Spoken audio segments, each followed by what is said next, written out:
It is such a pleasure to have amongst us drivers of change and transformation as we dwell deeper on how to highlight state-led and on-ground initiatives. How are they driving change across India's agriculture landscape? Touching a lot about this will be our next set of speakers, so please do put your hands together as I welcome them here on stage. Let's hear it up for Kirtiman Avastiji, Senior Advisor and Project Head, Climate Adaptation, Resilience and Finance in Rural India, GIZ India. Please do put your hands together for Naveen Horoji, Project Lead Soil Matters, Special Initiative Transformation of Agroecology and Food System, GIZ India. A round of applause as I welcome Shri Manoj Kumar, Project Manager, Sustainable Agriculture and Agroforestry, Spices and Sauces BV. May I request all of you to please put your hands together for Shri Krishna Ekodimela, Founder and CEO, Pasidi Panta. Please do put your hands together as I welcome Srimati Vartika Singh, Senior Research Analyst, IFPRI. May I request all of you to please put your hands together for our moderator, Shri Rahul Agarwalji, Partner, Microsafe Consulting. It is such a delight to have amongst us our speakers. I would appreciate if you could all take a seat as per the images on the backdrop, so it's easy for my speakers to connect with you all while you share your thoughts. Vartika ji, may I request you to take a seat as per the images on the backdrop. It's just easier for my audience members to connect with you all. Thank you. Let's hear a round of applause for each of them, please. While I did increase those count steps, the step counts and a little bit of musical chairs there, but I think what helps us connect is that after the panel discussion, in case my audience would like to ask you all any questions, the show is all yours. Thank you very much. And thank you for sparing me and engaging more time for discussions and also relatively lesser time on introducing the speakers. Thank you very much for that. Interesting topic. When we are looking at agricultural transformation, what we cannot ignore is the crucial role that the states are playing, because that's where the real action is occurring, whether in terms of creating scalable models, whether it is in terms of driving policy measures to actual implementation, fostering partnerships, action on ground, leading to real impact. But when we look at agriculture powerhouses and we look at state examples, there are various states that have experienced success, but are also witnessing associated challenges. For example, we have state of Punjab that was once considered as a backbone of food security. Today, grappling with challenges related to sustainability. We have another example in Himachal Pradesh, where the state's economy is driven largely by horticulture, but at the same time, grappling with challenges related to post-harvest losses. We have examples in Telangana, where there's a huge public sector investment driving the irrigation systems and looking at boosting productivity. Looking at all of these aspects, the critical question to answer is, how do we define agriculture powerhouse? Whether it is in terms of scale, and we have Punjab as an example, whether in terms of specialization, we have Himachal Pradesh as an example, but also associated challenges, or considering when the agriculture is not longer only about production, but value creation, building resilience, and also fostering partnerships, how do we define agriculture transformation? And that's where this panel will talk about. I have the privilege of having with me in the panel a diverse set of organizations and people with diverse experiences. We have representation from GIZ, which is looking at working in multiple countries, developmental financial institutions, looking at supporting interventions across climate change, governance, agriculture, food security, carbon markets. We have a research institution with us in the form of IFPRI, which is looking at how is evidence driving or influencing policy decisions. And while in the first panel we had big corporates, here we have another set of cohort of enterprises, Pasidi Panta, and also Versagen, looking at strengthening food security, looking at creating sustainable value chains, sustainable supply chains. So let's hear from each of them and try to see if we can answer how do we define agriculture transformation and how can we define the state's success and what are the pathways for other states to follow. I'll first, towards setting the context, Vartika, I'll come to you first. Let's first understand, from an agriculture transformation point of view, what distinguishes high-performing states from other states in terms of transformation of farmer outcomes? Thank you, Rahul, and thank you everyone for the opportunity. I speak also on behalf of IFPRI, who's been for more than 20 years working very deeply with state governments, with the Central Minister of Agriculture, but also the state governments in trying to find evidence-based solutions that can scale sustainable transformation in the agricultural system. And I think one of the things that we see is that high-performing states do not look at sectors, they look at systems. The systems thinking is what differentiates states which have the political leadership, which have longer term vision in trying to do governance in a different mannerism. We are talking at an Agri-Food Systems Summit, but there is no Department of Agri-Food Systems. There's a Department of Agriculture, there's a Department of Water, Land, for that matter. And what we've seen is, and I'll give you the example of the state government of Odisha, very visionary leadership in trying to link together agricultural department with value chain linkages with markets. They're the one of its kind to have established a climate resilience center that is driving technical programming as well as program development across the topics that we talk about. Working with blended finance options, they're looking at soft loans, they're looking at equity, patient capital to drive sectoral agricultural production, but also decision making and empowerment. So these are some states that do not look at single goal, but also long-term vision, trying to do more, not reactive, but move to anticipatory planning. How do we work with political shocks? How do we work with climate shocks? Because we are seeing in the current geopolitical scenarios as well, these kind of shocks will always come in. So how do we buffer our production systems to kind of meet those changing demands as well? This has been our experience. You've mentioned Madhya Pradesh as well. Andhra Pradesh, highly driven by systems thinking rather than simply increasing yields as their central goal.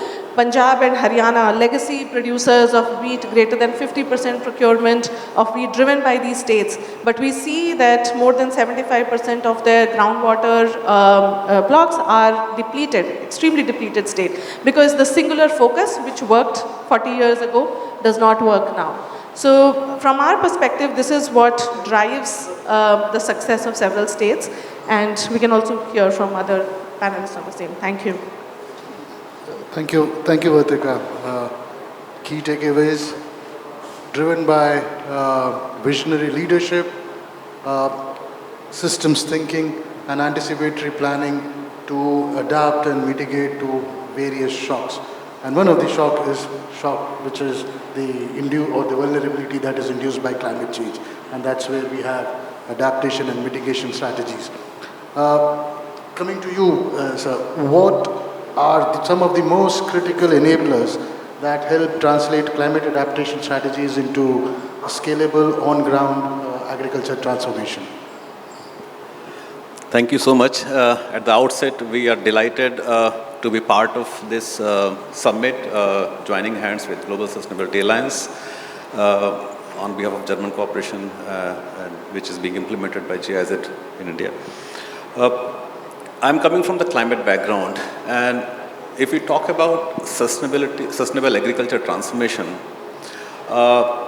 any dialogue around or any discussion around sustainable agriculture transformation to me will be incomplete without factoring in climate change and its impact. And agriculture sector is one sector which is highly vulnerable for different reasons, and we all know here. And this is where we have been working as part of the climate adaptation and financing portfolio at GIZ as part of German Cooperation on what are the different enablers which look at supporting adaptation and resilience in the agriculture sector. And some of those enablers that we have been working has been the integrated approach. The integrated approach in terms of which allows convergence of different departments, not looking at just agriculture as a sector from the departmental perspective, but also bringing together the rural development, the Panchayati Raj, and also the climate change related agencies and departments together for a convergent model around sustainable agriculture transformation. In India, the ministry has been working, the Indian government has been working on putting a national adaptation plan, which is like in making and should be released soon. But at the state level, we do have a state action plan on climate change, which defines missions for different sectors, and agriculture sector is one of the most important sector there. And if you look at the state action plan on climate change, it defines the strategies for addressing vulnerabilities and promoting resilience and adaptation in the agriculture sector by bringing different other sectors also into the fold. From that integrated approach, of course, the departmental convergence is one, but also looking at, when we look at designing the strategies, how can we bring an integrated approach there also.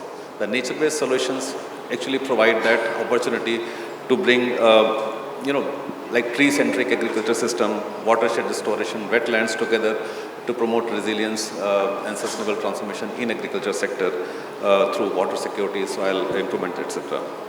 So that's one integrated approach. The other is about how do we localization of the climate intelligence. So the strategies talk about advisories, but should those advisories be at the state and at the larger scale, or should we have a localized? So I think it's important to have those localized climate intelligence, crop advisories, sowing pattern, etc., etc. This is important for sustainable agriculture transformation. In the previous session, we talked about there was a reference to the FPOs, and I think that's the strengthening of last mile institutions. The FPOs, the SHGs are very important, looking at a small holding, and the FPOs do provide this system of aggregation, and with that aggregation of input, financing, and market as well. One of the most, again, an important area, two more very briefly, which is important for us, and we are looking at with our different partners, with the government and also private sector, is about aligning any intervention with the private sector value chain, so that there is an assured market, and also de-risking of farmers whenever look at certain application of package of practices or transformative incremental changes. And the final is the outcome-based monitoring. And having a robust monitoring and evaluation system is very important to look at how we are moving ahead in terms of adaptation and resilience strategies. And I'm happy to share that with the UP government, Uttar Pradesh, we have put a M&E system and MIS dashboard, which is active, where you can track how much investment and how much improvement is happening in terms of training, capacity development effort, agro-advisory at local level, which is shared publicly. Thank you so much. Thanks, Kirtiman, for highlighting the necessary requisites or enablers, interdepartmental coordination, intra-departmental coordination, convergence between different departments, and strategy which is implemented more with outcomes in mind is definitely one of the key enabler. But what you also mentioned about is about the local-led adaptation models, local-led strategy, local-led planning, and also integrating it with the not only the private sector, but also leveraging the existing institutional mechanisms in the form of farmer-producer organizations or any other existing institutional mechanism. Ladies and gentlemen, and that's where I would like to shift the discourse to what is happening in the ground. And when we look at some of the private sector players who are working at a different scale, and I'll have, we have Krishnaya ji with us. If you can talk about, as an agri entrepreneur, what are your views as the biggest enablers or barriers from a financial inclusion perspectives, entrepreneurship perspectives, market linkages perspective? Krishnaya ji might talk about that, but my research says Pasidi Panta means golden harvest in Telugu. So yes, how have you went about strengthening the supply chain considering all these aspects? Yeah, thank you. As rightly said, Pasidi Panta means golden harvest. The The philosophy behind naming the organization as Golden Harvest, it's actually English word, is not, it's already somebody registered, so we went to our vernacular language, which is, Telugu is my mother tongue. So the philosophy is that essentially what we do is we work with the consumer brands and the processing companies on the demand side and the farmers and producer collectives on the supply side. Basically, we are a platform connecting both the supply side and demand side, and that's the essence of what Pasiti Panta does. And if you look at the stakeholders, the farmers who are associated with Pasiti Panta, they should feel that they got golden harvest, and the processors and also the consumer brands should feel that they got golden quality. And the partners, any partners, input and finance and other ecosystem service providers should feel that they got golden returns by associating with Pasiti Panta. So that's the background of the name. I'm sorry I've taken a half a minute on that. But essentially, if you look at what we are trying to do is working backwards. So what is that consumer wants? What is that markets want? And how do we actually deliver on those market demands? And that actually forces us to work backwards and come to the producer level. See, what is that today's, like FSSI person also mentioned that the consumers are evolving, the markets are demanding. So obviously, if the markets are evolving, consumers are evolving and they're demanding, obviously there has to be some paradigm shift in the way that farming happens, right? A lot of problems actually happens at the production, at the farm level. So what we came up, we is actually identified the certain commodity value chains and started building supply chains for the market players. So it's a demand-driven production system that we are trying to propagate. The second one is delivering end-to-end value chain services. Like if you take currently, we are working on 4 commodity supply chains, red chili, turmeric, black pepper and coffee. We provide end-to-end services to farmers where we provide inputs, we provide advisory and we buy back the produce from the farmers. And we deliver all end-to-end services. And in order to provide all these services, one company cannot do, so that's where ecosystem partnerships makes very, very important actually. And that's where we built an ecosystem around each of these selected high-value commodity supply chains. And the fourth one, in order to reach out to the farmer, a lot of difficulty actually. The most easiest thing is actually connecting with the markets, at least for me, connecting with the partners, but most painful point is getting the farmers adopt the behavior that is required by the consumers or the demand side players. So that's where we started aggregating the supplies through farmer producer organizations and also village level entrepreneurs. So these are the things that are actually working for Pasiti Panta, but we actually have seen a lot of challenges also. The challenges in the sense like we have, it's all smallholders that we end up working with. And in order to aggregate the produce from the smallholders, a lot of supply chain inefficiency. I mean, the cost of operations will be on a higher side than when you work with the large land holders.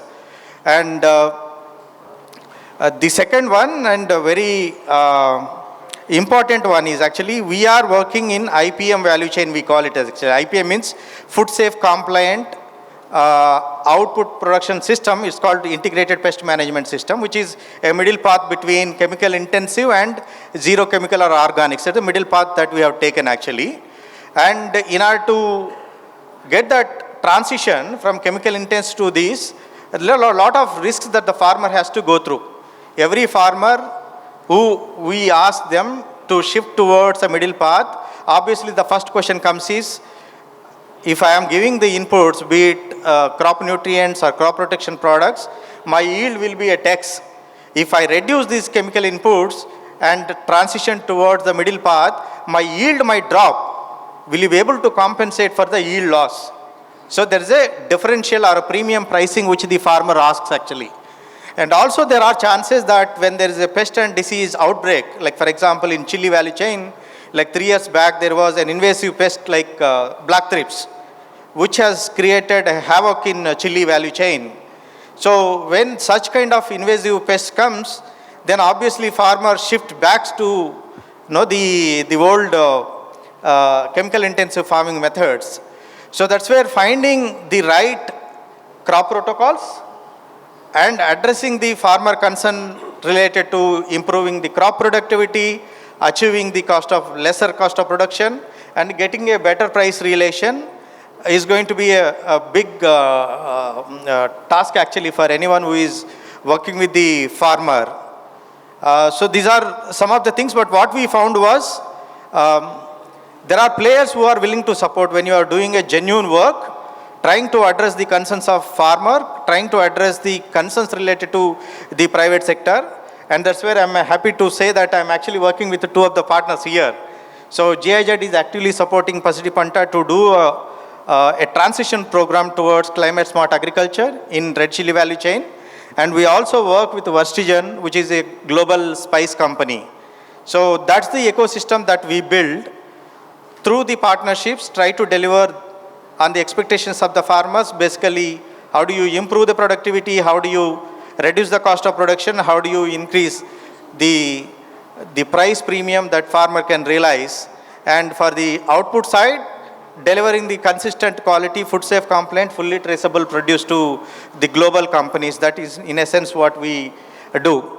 And one realization that we had, like everybody talks about growing more, but in our personal experience, we have seen that always growing more doesn't result into higher income for the farmer, no.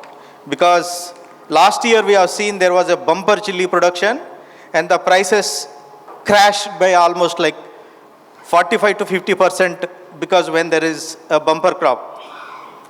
So that's a realization. That's where we are trying to convince farmers to adopt a differentiated farming practices with certification, with compliance to food safety, sustainability and traceability, so that their costs will be minimal and their productivity will be optimal, and they will be able to command a better price irrespective of the volatility in the commodities. Thank you. Thanks, Krishnaya, for highlighting the critical aspect in terms of higher value creation or higher income realization for farmers. And what is requisite there is ecosystem partnerships and a more responsible business model. And as you rightly mentioned, an end-to-end value chain services that you offer. Not only provides a higher income realization or higher value creation, but also looks at building resilience for farmers. Thank you very much for that.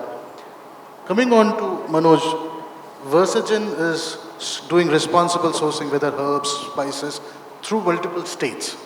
What has been your experience of working with multiple states in terms of what are those states who have a more favoring system in terms of investment or the outlook, more positive outlook towards the private sector partnerships? What are those, some states that are more favoring and some of the challenges and enablers there? Yeah. Very good evening, everyone. Thank you for the question and bringing me on this panel, Rahulji. So, I'm representing the private player ecosystem here. So, I would like to share something. And before that, I work for a 140-year-old spices company of the Netherlands. And but I'm an electrical engineer by profession. So, but now working in the sustainable agriculture. So, I will try to answer, from my personal experience and of course on behalf of the private player ecosystem. So there are three pillars which I have seen which has benefited the private players a lot. There are many, but I would like to highlight only three as of now. The first is aggregation, or let's say consolidation. So in a few years back, government came up with a policy, creating 10,000 FPOs. And what is the result today? There are many FPOs who have the revenue of more than 100 crores. And at the end, they're also benefiting the private players because we are going and buying. Second is the infrastructure. So, creating infrastructure like cold chains, processing units, because we need, it requires lots of huge capital. And that's how, the government comes in and help many companies. And now today, we work with many suppliers in India from the last many decades. And we have seen how it has helped not only us, to our suppliers and many different private players. And the third is from the sustainability point of view, because that is the, we say sustainability is the new quality, right? So on the sustainability point of view, the subsidy on the drip irrigation, the moment government said, okay, we are going to provide you 80% subsidy, millions of hectares has been converted, from flood irrigation to the drip irrigation. So that's how, these are the three pillars which I really like. There are many, let's say, the credit for the farmers available, but I'm not going to comment on that. So this was all on the macro scale for the private players. Now I would like to highlight something on a micro scale, like a targeted micro scale for a company like us and all the private players. So the first is definitely, the drip irrigation. Many of the places in India, if we go to any open source risk filter suite which is available, we will see, we are facing the water scarcity. So the moment the drip irrigation subsidy is there, our suppliers, we have seen, they are enabling the farmers to avail that. That is the first thing. Second, Krishnaya ji was mentioning about the red chili. Last year the crop was very, the supply was very high. But before that, thrips attack was there. So in that moment of period, we have seen some of our suppliers availed crop insurance for their farmers. And it mitigated some risk. It helped the farmers. So these are the two things which I will say, the private payer ecosystem has benefited a lot. So this is what I would like to conclude as of now. And do you want me to share my expectations? Okay, later. Okay, fine. Thank you. Let me have the first round in terms of highlighting the experiences and learnings from the ground. Naveen, coming on to you. Agroecology again is gaining traction, and you've been working on carbon markets, from a higher value realization for farmers' perspective. What are some of the successful state-led models that have effectively integrated all of these aspects? Soil health, biodiversity, and also from a carbon markets perspective. Good afternoon and good evening, everyone. I'm not going to sort of talk about challenges and solutions, but I would really want to leave this room with all of you some thoughts of a larger vision, what we're trying to do as part of the Agri food systems approach, right? I see it's not a challenge, it's a crisis that we are in, and therefore we have to find solutions. We can't just keep on talking in panels, we can't keep on talking in our boardrooms. We have to really find solutions and act on it. Why it's a crisis is if you look at the food security, nutrition security needs, and that the last panel also talked a lot about, it's becoming a huge crisis given that it is estimated that India's population would be close to about 1.6 billion by 2047. And if you look at the agricultural side of the story, which feeds into or provides food and nutrition security, it is having its own challenge, depleting fertilizer response, depleting soil, increasing instances of salinity, right? So what we are having as solutions will not serve as a solution for us in the future. So what we need is transformation. And that is where these frameworks of agroecology, regenerative agriculture, natural farming fits in, because it talks about how can we optimally manage the resources now to provide for sustained agricultural, food security and nutrition role that agriculture is playing, right? So that's the context for us. Coming to what is happening in various states. Now, what I would really look at is the journey thus far in India. We have seen really good examples of states like Andhra Pradesh, where it was a state-driven approach to promote natural farming amongst the farmers, right? In the erstwhile years, it was called as zero-budget natural farming. Now it's natural farming. What it taught us was if farmer is convinced the peer-to-peer extension of natural farming can happen. Farmers take the charge, farmers own the process. And it was all straight driven, right? From that experience, if you now look at the launch of National Mission on Natural Farming, many of the states have proactively taken it. Look at Himachal. The unique sort of initiative of providing MSP for natural farming produce is really a unique example, right?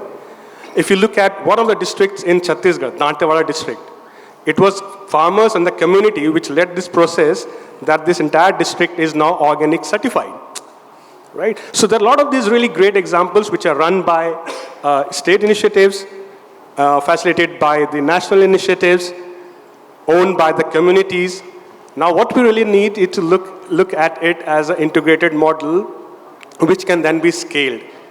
We cannot really afford to have a lot of these silos of innovations anymore. What we need is to integration of these innovations. India doesn't have dearth of innovations. We have heard it across different panels.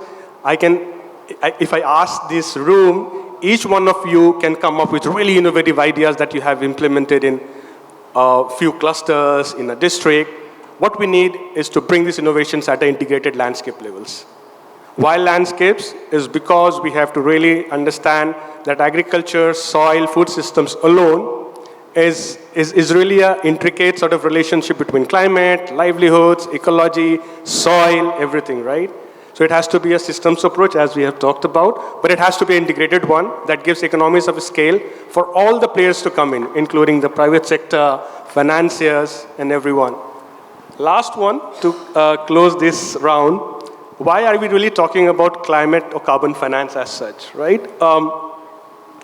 This gives us an opportunity to at least get some additional incentives for the work that we are trying to do in terms of promoting more sustainable agriculture. For example, if we are promoting sustainable agriculture, while it does save on water resources, improves soil health, improves productivity, reduces input cost, it also generates mitigation co-benefits.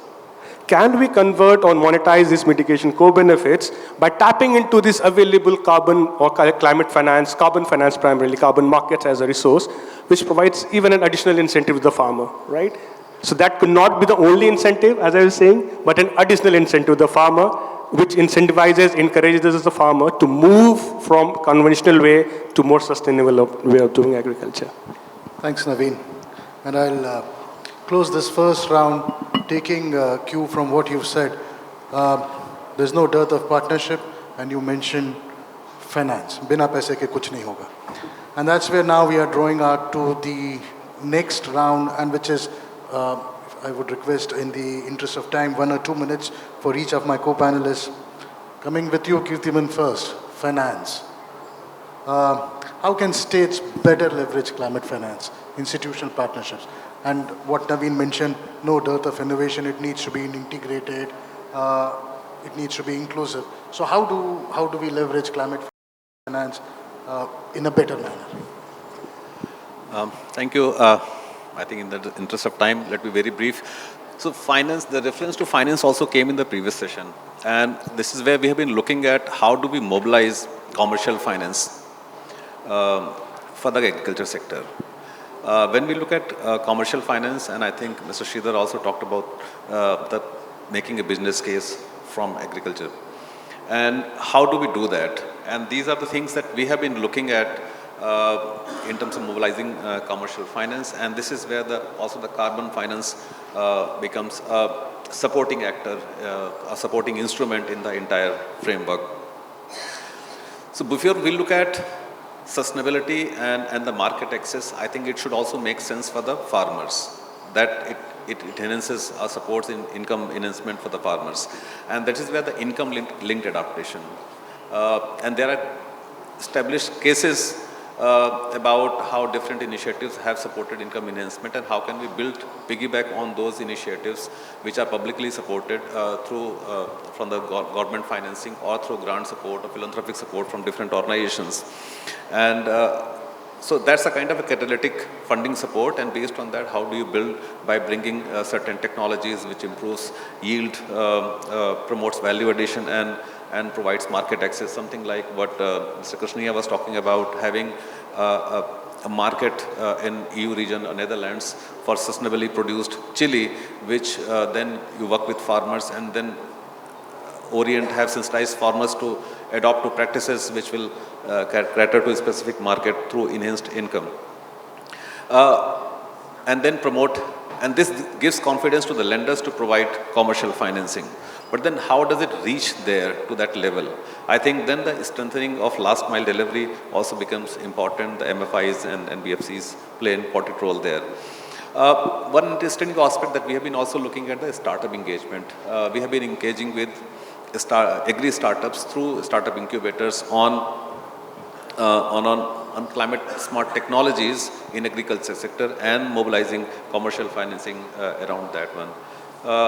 So these are some of the aspects that we have been looking at, but one of the most important factor for us has been to look at a backward integration. So looking at market player which is looking for a sustainably produced commodities and then have an integration backwards with the farming community and then provide the market access. Thank you. Thanks, Kirtiman. Vartika, coming to you, 1 minute. Finance, we've talked about data and evidence. How can government use this data for more adaptive and responsive policy measures and make this entire agriculture sector future ready? So I like to say that we are data rich, but insight poor. There is no dearth of data, just as there is no dearth of innovations. There's plenty of data. With Andhra Pradesh, there was ePanta trying to gather data. We have Agri Stack trying to collate all sorts of agriculture-related data into one place. But what we still lack is vision, decision support systems that can be derived from the existing data once they are brought together. We're currently working with Microsave on something like Climate Stack, where we try and bring together all the climate-related data as well, to make decisions adaptive, dynamic, future-proof, and what I said before, anticipatory, not reactive. I give the Odisha example very briefly again, as they use the Millets mission for creating district-level dashboards that help them guide procurement and distribution systems as well. Even for our MSP, we do the price calculations at the end of the season when we know how harvests have been, but there is this opportunity to do more real-time assessment by integrating dashboards, looking at weather data, market prices, remote sensing dashboards. There's plenty opportunity that we need to harvest jointly and build this case for more data-driven insights. There is quite a lot of opportunity there as well. I'll stop. Thank you. Thanks, Vartika. Krishnaya, pathways to scalability. Yeah, the scalability actually in agriculture comes when government takes an active role. At the end of the day, the government is for the people, by the people, and of the people. It's the citizens' welfare is the prima facie the responsibility of the government. And though you have many organizations like private sector, they have their own profit maximization objective. Obviously, there is sustainability and compliance requirements. But you have the development financing institutions, NGOs, their resources at their disposal are limited. It's the government primary responsibility to drive the scalability. And some of the things that I see where government play a pivotal role in scaling up the sustainable agricultural model in a smallholder context. The first one is when there is a transition that is taking place, there is a challenge, there is a risk that the farmer is actually taking. There could be a climate-related risk, there could be a market-related risk. There are a number of other risks that are associated. Sometimes policy is also a risk. So when there is a risk, farmer obviously expects some sort of risk mitigation strategy, right? So for example, if there is a yield drop, can there be a crop insurance premium support from the government or from the ecosystem so that farmer dares to take a risk and then adopt the new intervention and try out. First of all, if they try out only, they will understand the value, and if they realize the value only, they'll continue to adopt. So that's a transition support to mitigate the risk for the farmer is very, very important. The second one, if you look at the policy level, it's mostly the production driven. How do we improve productivity? But we don't talk about how do we get a higher price relation, how do we improve the nutrition density, or how do we improve the quality or marketability of the produce. So that's where some kind of focus on incentivize farmers, not for input consumption, but more on the output. Like farmers that we get associated, they actually produce better output, which is food safe compliant, but they do a lot of ecosystem service, which, people talked about improving the soil productivity, reducing the greenhouse gas emissions. All of this is it's an ecosystem service which farmer is not getting any compensation, right?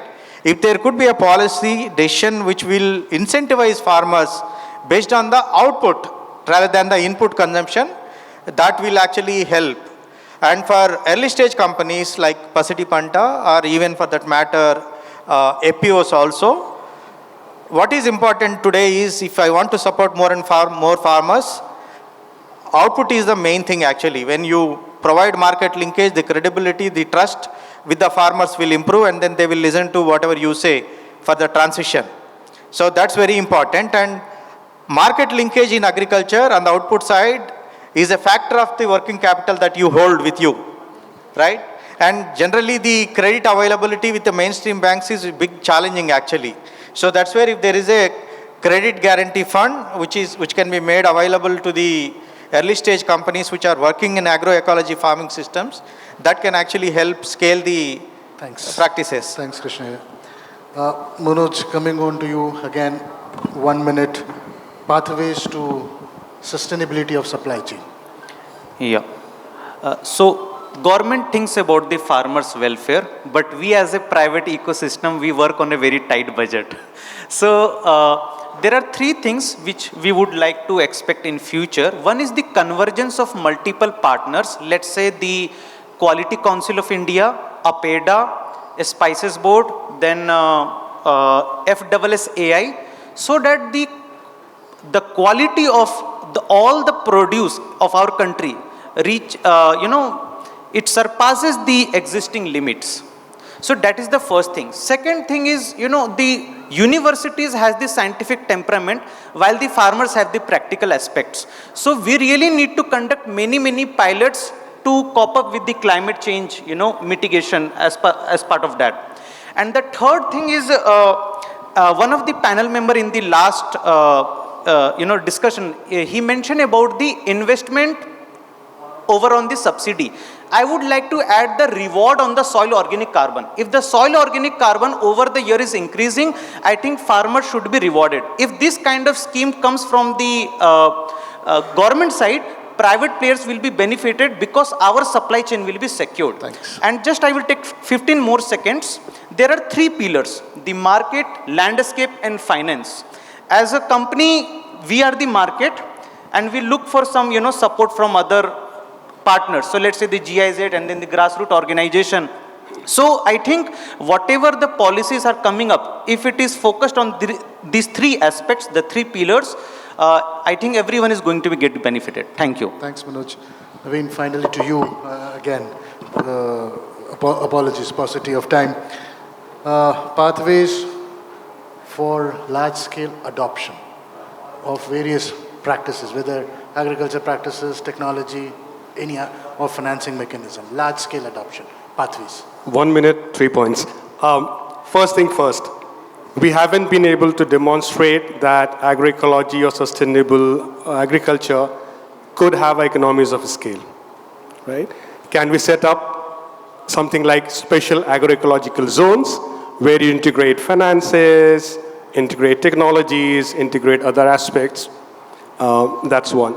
Second, what we have learned from Green Revolution was not just these infrastructure, investment, and technology, but it found the roots within the farmers, right? It started in Punjab and Haryana, but then farmers elsewhere also took it up, right?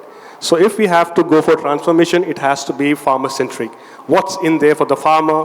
What's an encouragement? What's an incentive for them to make this change?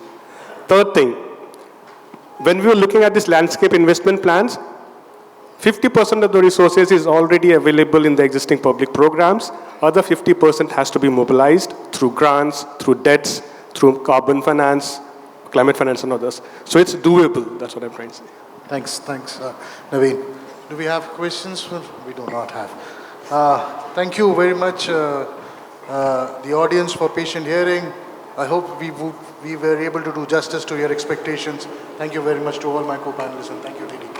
for doing Thank a you wonderful so very much. You've all been very kind. I'd like to welcome you to please join us for a group photograph ahead of the tables out here so that we can capture this as a frame. And let me also remind all of you, I would love for you to share your thoughts on the amazing social media handles. And as we create that